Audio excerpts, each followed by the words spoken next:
Le matin se lève sur les hautes terres d'Écosse.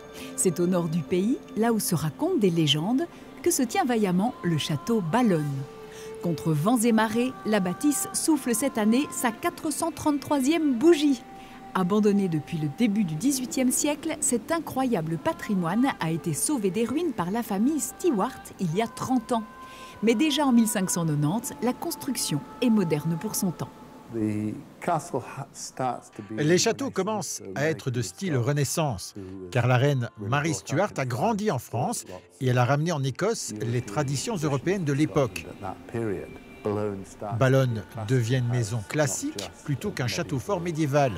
On y ajoute certains luxes comme des fenêtres plus grandes, mais la particularité des châteaux écossais, c'est qu'ils sont construits sur la verticale. Architecte spécialisé en monuments historiques, Lachlan a voulu en faire une demeure habitable, mais sans pour autant effacer les imperfections du passé. Une rénovation réfléchie qui s'est révélée être un parcours d'endurance, car la famille Stewart a vécu 8 ans dans un Balonne en chantier. Un souvenir qu'Annie garde avec tendresse. Il n'y avait pas de décoration sophistiquée, donc il n'y avait pas besoin de meubles coûteux. La disposition des espaces et le fait que tout soit rassemblé dans le foyer principal étaient adaptés au quotidien de notre famille. On mangeait ici, les enfants faisaient leurs devoirs ici, ils jouaient même au ping-pong sur cette grande table. Tout est réuni dans une grande pièce. Une décoration sobre que le couple a égayée par une astuce aussi efficace qu'économique. J'ai étudié aux Beaux-Arts, donc nous avons créé et coloré nos propres peintures à la chaux. C'était intéressant à faire. Amener de la couleur dans un intérieur fait vraiment la différence. Peu importe l'époque de votre maison, ça habille tout de suite une pièce.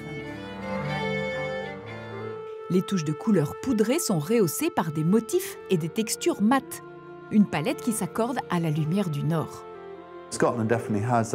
L'Écosse est très influencée par la culture scandinave.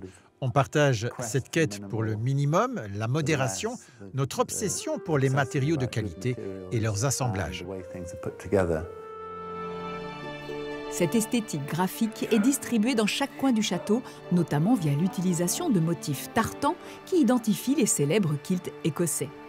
Un artisanat que le couple a développé en parallèle de la restauration du château lorsqu'ils ont fondé Anta, un studio de création qui fabrique, expérimente et transmet le savoir-faire. On fabrique tout nous-mêmes. On est entouré de fermiers, donc on achète leur laine, on les traite, on les teint, puis on les file pour en faire des moquettes et des tissus d'ameublement. De l'autre côté du studio, on fait de la poterie. On nomme chaque design selon des endroits ou des personnes. Récemment, on a créé un motif tartan en hommage à notre médecin généraliste qui s'occupe de notre communauté depuis 30 ans.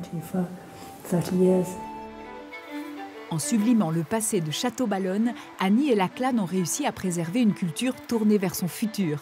Une histoire touchante d'une famille amoureuse de l'Écosse et de son inépuisable patrimoine.